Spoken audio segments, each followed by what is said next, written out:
Pemerintah tengah menyusun rancangan peraturan pemerintah mengenai manajemen aparatur sipil negara atau ASN. Dalam peraturan baru nanti dimungkinkan prajurit TNI dan anggota Polri mengisi jabatan ASN. Meski bisa mengisi jabatan ASN, menurut Menpan RB Abdullah Azwar, TNI Polri yang akan menduduki jabatan ASN akan diseleksi ketat. Pengisian jabatan ASN oleh TNI Polri juga akan disesuaikan dengan kebutuhan instansi dengan mekanisme manajemen talenta.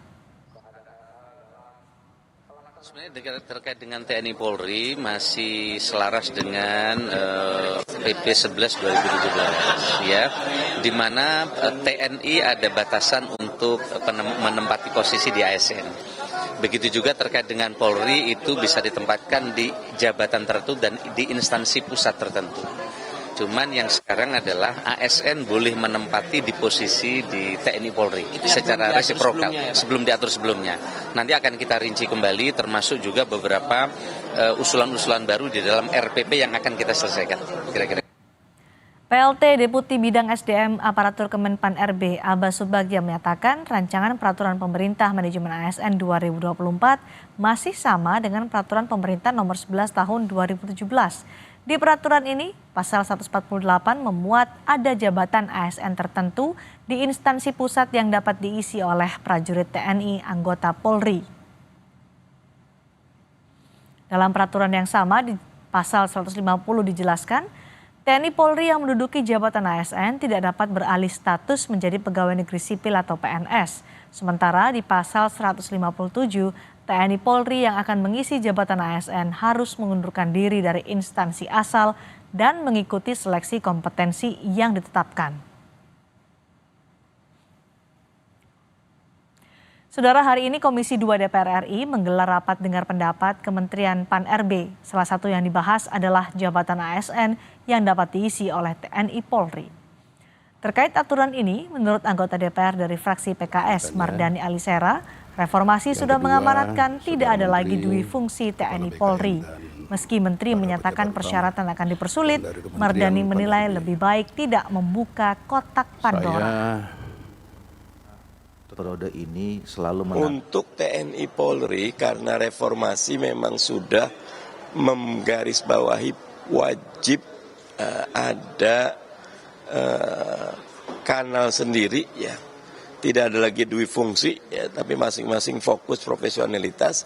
Maka PKS menganggap biarkan institusi TNI dan Polri dan institusi sipil dikelola dengan dua manajemen yang berbeda. Pak Menteri sudah mengatakan akan dipersulit migrasi dari TNI Polri ke ASN atau ASN ke TNI Polri. Perlu ada persyaratan khusus. Tetapi yang lebih baik jangan buka kotak Pandora. Sebaiknya teman-teman TNI Polri full urus TNI Polri, karena itu juga banyak ASN diurus sipil. Peraturan pemerintah yang memungkinkan jabatan ASN diisi oleh prajurit TNI dan personel Polri tengah disusun. Seperti apa mekanisme pengisian jabatan ASN oleh TNI Polri nantinya? Kita bergabung dengan jurnalis Kompas TV Valentina Sitorus di Gedung DPR Senayan, Jakarta. Valen, soal jabatan ASN diisi oleh TNI Polri, apakah sudah ada detail bagaimana mekanismenya dan posisi apa yang boleh diisi oleh TNI Polri?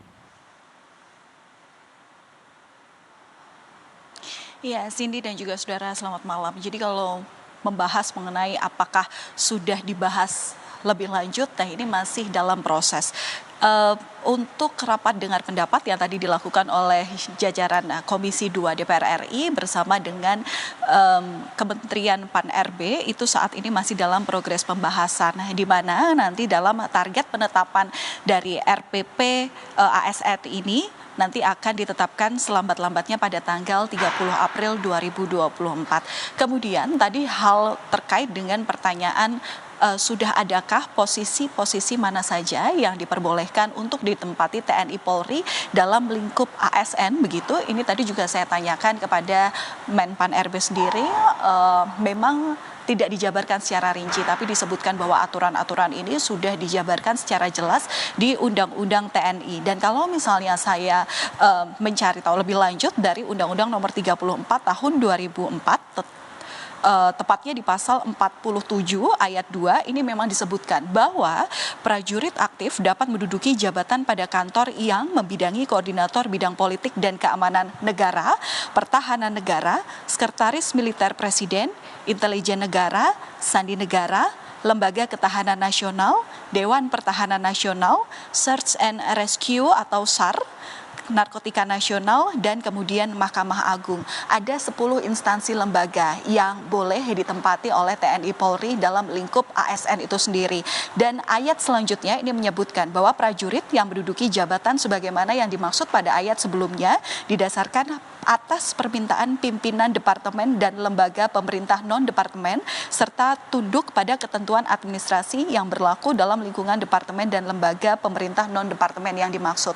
Dan tadi secara mekanisme sebenarnya yang diinfokan oleh Menpan RB ini sendiri bahwa memang jika salah satu nantinya lembaga ASN ini membutuhkan salah satu atau pekerjaan tambahan perlu bantuan dari TNI Polri, ini memang kemudian ada seleksi tersendiri yang mana memang seleksi ini bisa dikatakan dilakukan secara ketat. Dan kemudian yang menjadi pertanyaan adalah selanjutnya pengawasan dan transparansinya seperti apa. Ini nanti lingkupnya adalah dari kesekjenan, di mana nanti pastinya sudah ada tim profesi ahli yang kemudian melakukan seleksi terhadap calon-calon dari TNI Polri yang kemudian akan diperbantukan dalam pekerjaan yang kemudian dipasrahkan begitu ya, atau kemudian dibutuhkan bantuan dari lingkup TNI Polri. Dan kalau misalnya melihat daripada aturan terkait dengan Respirokal, ASN dan TNI Polri, di sini juga disebutkan Cindy dan juga saudara bahwa memang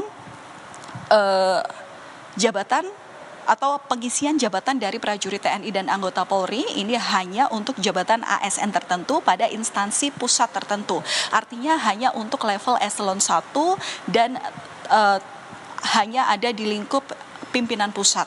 Kemudian prajurit TNI dan anggota Polri yang menduduki jabatan ASN pada instansi pusat tidak dapat beralih status menjadi ASN. Kemudian khusus bagi prajurit TNI dan anggota Polri yang merupakan talenta terbaik, ini merupakan yang terbaik di lingkungan TNI Polri.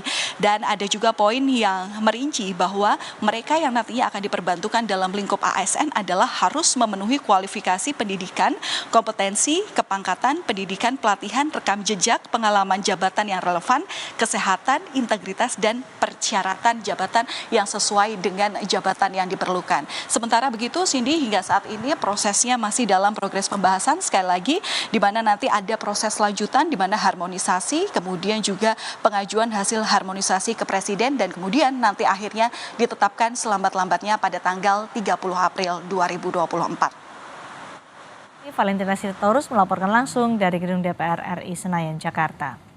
Saudara Ketua KPK periode 2015-2019 Agus Raharjo melapor